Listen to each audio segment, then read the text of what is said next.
ഇടതുപക്ഷ കാലത്തെ ദേവസ്വം ബോർഡുകളുടെ കാലാവധി പൂർത്തീകരിക്കാൻ അനുവദിക്കുമെന്ന് മന്ത്രി കെ മുരളീധരൻ പറഞ്ഞു. ഗുരുവായൂർ ദേവസ്വത്തിന്റെ നവീകരിച്ച കൗസ്തുഭം റെസ്റ്റ് ഹൌസിന്റെ സമർപ്പണം നിർവഹിച്ച് സംസാരിക്കുകയായിരുന്നു മന്ത്രി. ദേവസ്വം റിക്രൂട്ട്മെന്റ് ബോർഡ് പിരിച്ചുവിടാൻ സർക്കാരിന് ഉദ്ദേശമില്ല. 1978 രാഷ്ട്രപതി ഒപ്പിട്ട ദേവസ്വം ആക്ടാണ് ഗുരുവായൂരിലുള്ളത്. അതുപ്രകാരം ഗുരുവായൂർ ദേവസ്വം നിയമനങ്ങൾ നടത്താനുള്ള അധികാരം ഗുരുവായൂർ ദേവസ്വത്തിനാണ്.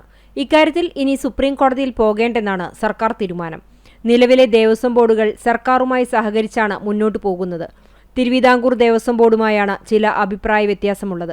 ക്ഷേത്രങ്ങളിലെ ജീവനക്കാർ ഭക്തരോട് ധാർഷ്ട്യത്തോടെ പെരുമാറുന്നതായി ആക്ഷേപമുണ്ട്. ഇത് മാറ്റിയെടുക്കാനായി ജീവനക്കാർക്ക് പരിശീലനം നൽകാൻ സർക്കാർ തീരുമാനിച്ചിട്ടുണ്ട്. ക്ഷേത്രങ്ങളിലെ വരവ് ചെലവ് കണക്കുകൾ കൃത്യമാകണം. സാമ്പത്തിക കാര്യങ്ങളിലെ കോടതി ഇടപെടലുകൾ സ്വാഗതം ചെയ്യുന്നു. ഗുരുവായൂർ ദേവസ്വത്തിൽ അഡ്മിനിസ്ട്രേറ്ററെ ഉടൻ നിയമിക്കും. ദേവന്റെ സ്വത്ത് കൈയിട്ട് വാരില്ലെന്ന് ഉറപ്പുള്ള ആളെ മാത്രമേ നിയമിക്കൂ. ഇക്കാര്യത്തിൽ ഒരു ശുപാർശയും സ്വീകരിക്കില്ലെന്നും മന്ത്രി കൂട്ടിച്ചേർത്തു. ഒരു ദേവസ്വം ബോർഡുമായിട്ട് മാത്രമേ പ്രശ്നമുള്ളൂ. അത് മറ്റൊന്നും കൊണ്ടല്ല. അത് കഴിഞ്ഞ കാല പ്രവൃത്തിയുടെ ഒരു ഇഷ്യൂ കാരണം കുറച്ച് ഒരു ബുദ്ധിമുട്ട് തിരുവിതാംകൂർ ദേവസ്വം ബോർഡായിട്ടുണ്ടെങ്കിലും കൊച്ചിയായിട്ടോ മലബാറായിട്ടോ അല്ലെങ്കിൽ ഗുരുവായൂർ ദേവസ്വമായിട്ടോ ഒരു തർക്കവും സംസ്ഥാന സർക്കാരില്ല. ഇപ്പോൾ തന്നെ ഇവിടെ ഒരു ഈ അടുത്ത കാലത്തായിട്ട് ഒരു വിവാദം ഉണ്ടായിട്ടുണ്ട്. മറ്റൊന്നുമല്ല, ഇപ്പോൾ ദേവസ്വം റിക്രൂട്ടിംഗ് ബോർഡ് തീർച്ചയായിട്ടും ആ ബോർഡാണ് ദേവസ്വങ്ങളിലൊക്കെയുള്ള അപ്പോയിന്റ്മെന്റുകൾ നടത്തുന്നത്. അവർക്കൊരു സ്വതന്ത്ര അധികാരം. പക്ഷെ ഗുരുവായൂരിൽ പ്രശ്നമുള്ളത്, ഗുരുവായൂരത്തെ നിയമം അത് 1978 അന്നത്തെ സർക്കാർ നിയമം ഉണ്ടാക്കി അത് രാഷ്ട്രപതിക്ക് സമർപ്പിച്ചു. രാഷ്ട്രപതി ഒപ്പോടുകൂടിയിട്ടാണ് ആ ആക്ട് നടപ്പാക്കിയത്.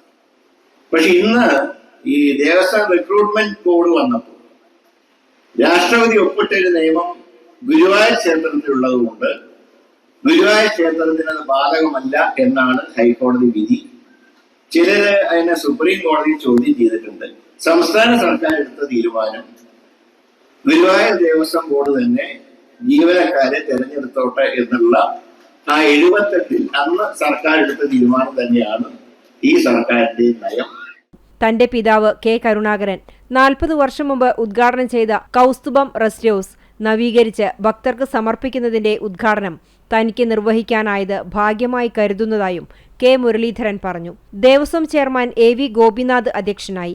NK Akbar MLA, Devaswom secretary MJ Rajamanikyam, നഗരസഭാ ചെയർപേഴ്സൺ സുനിത അരവിന്ദൻ എന്നിവർ മുഖ്യാതിഥികളായിരുന്നു. തന്ത്രി ചേന്നാസ് ദിനേശൻ നമ്പൂതിരിപ്പാട്, ഭരണസമിതി അംഗങ്ങളായ C Manoj, Manoj B Nair, KS Balagopal, MU Shinija, അഡ്മിനിസ്ട്രേറ്ററുടെ ചുമതലയുള്ള ജില്ലാ കളക്ടർ ശിഖ സുരേന്ദ്രൻ തുടങ്ങിയവർ സംസാരിച്ചു. ഭക്തർക്ക് ചുരുങ്ങിയ ചെലവിൽ താമസിക്കുന്നതിനായി 13.5 കോടി രൂപ ചെലവിലാണ് കൗസ്തുഭം നവീകരിച്ചത്.